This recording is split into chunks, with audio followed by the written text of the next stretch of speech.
O Império Bizantino. O império que influenciou a vida, cultura e religião de milhões de pessoas por mais de 1000 anos, que teve uma gigantesca influência em toda a cultura ocidental e que ajudou a moldar o mundo em que vivemos hoje, acabou com a queda de Constantinopla em 1453, ditando assim o fim da Idade Média e o início da Idade Moderna. E é aí que surge a questão: e se o Império Bizantino ainda existisse hoje? E como é que isso poderia acontecer? E bem, é isto que nós vamos ver hoje.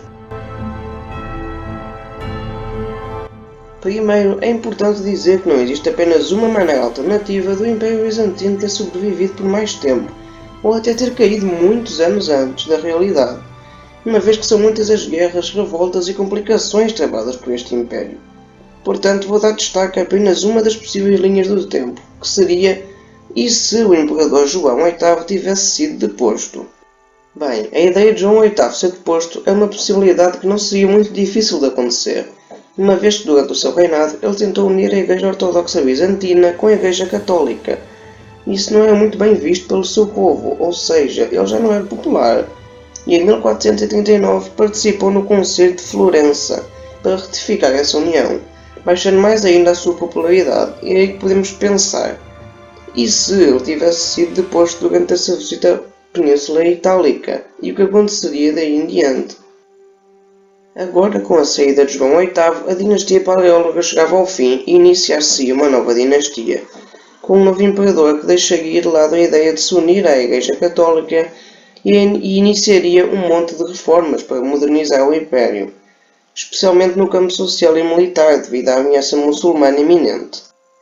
E nesta nova linha do tempo, se quisermos que o Império dure mais do que até 1453, temos que acreditar que essas reformas teriam sido assertivas e que o Império Bizantino tivesse conseguido derrotar os muçulmanos, e assim recuperar boa parte dos seus antigos territórios nos Balcãs e na Anatólia, voltando a ser uma nação com bastante influência económica e militar na região.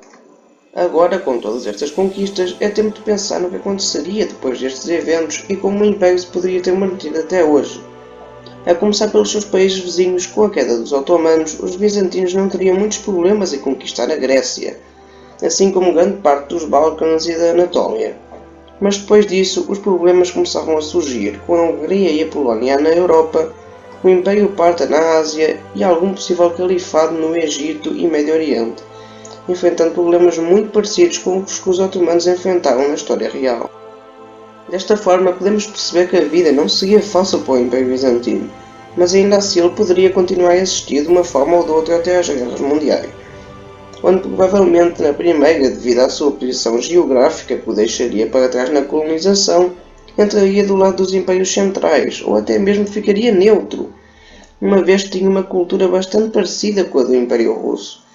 No entanto, em parte essa cultura foi desenvolvida através da própria queda do Império Bizantino, por causa de uma sobrinha do último imperador bizantino, Sofia, que se casou com um imperador russo. Então é difícil de perceber como seria a relação desses dois impérios nessa época. E bem, perdendo a guerra contra os aliados, digamos que a situação não seria tão má quanto foi a dos otomanos, mas eles teriam que pagar uma gigantesca quantia de dinheiro e perderiam muitos possíveis territórios no Médio Oriente e nos Balcãs. Já com a neutralidade, a situação seria infinitamente melhor, uma vez que estaria relativamente rico e ficaria ainda mais com o comércio que faria com os países que foram afetados pela guerra. Mas como eu acho a primeira opção mais realista, vamos continuar com essa linha do tempo. Já a Segunda Guerra Mundial aconteceria da mesma maneira. A Alemanha perdia e os bizantinos ficavam neutros, assim como a Turquia ficou nesse conflito. Depois disso, não seriam muitos problemas internacionais para o Império, excepto que a algum momento ele teria de democratizar-se ou serem aplicadas reformas no sentido de aumentar a liberdade dos seus cidadãos. Já a entrada para a União Europeia iria depender muito dessas reformas e mais uma vez é difícil dizer com exatidão se isso aconteceria ou não. Mas então chegamos na atualidade, e afinal, o que é que mudou efetivamente? A começar pelos Balcãs e Médio Oriente, nos Balcãs não existiria a Albânia, a Macédonia no Norte, Kosovo, Montenegro e talvez nem sequer a Bulgária, caso esta fosse assimilada. Já no Médio Oriente o Império Bizantino estender-se até a Arménia, a Nordeste, e a Sul ficando-se pela Anatólia, ou talvez até o Líbano ou mesmo até Israel. E no meio de tudo isto, a religião predominante com certeza seria o cristianismo ortodoxo bizantino, mas também com uma considerável presença do catolicismo nos Balcãs e do islamismo no Médio Oriente. Os bizantinos também teriam uma gigantesca presença militar, surgindo conflitos e desentendimentos com o Irão e outros países árabes do Médio Oriente.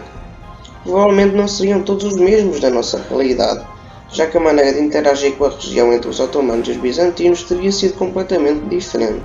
E agora resta-nos falar do que isso afetaria no resto do mundo. Primeiramente, o Renascimento demoraria mais tempo a começar e seria provavelmente mais aos poucos, porque o Renascimento ocorreu em parte pela saída de intelectuais de Constantinopla para a Itália. Então a transição da Idade Média para a Idade Moderna ainda poderia demorar mais alguns anos.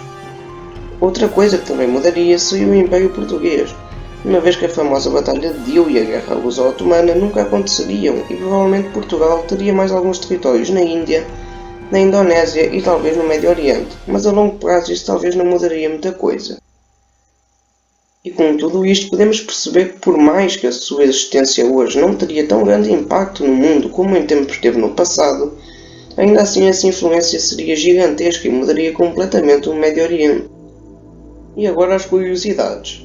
Primeiro, o Império Bizantino na verdade nunca foi o Império Bizantino, mas sim o Império Romano do Oriente. Os historiadores mais recentes é que lhe deram esse nome para distinguir do Império Romano do Ocidente. As pessoas da época também não o chamavam de Império Bizantino, mas sim de România, ou simplesmente de Império Romano. O Império Bizantino passou por um período que nem existiu oficialmente, quando a sua capital foi saqueada durante a Quarta Cruzada em 1202, com o Império sendo restabelecido em 1261, até o seu fim em 1453. E a última curiosidade é que se contarmos com Roma desde o seu início até a queda de Constantinopla, podemos concluir que esse período durou mais de 2200 anos, tanto que se tivesse durado até hoje seria a nação mais antiga do mundo, apenas atrás da Etiópia, mas à frente do Japão. E enfim pessoal, este foi o vídeo. Se vocês gostaram, inscrevam-se e deixem um like para apoiar o canal. E até à próxima. Tchau.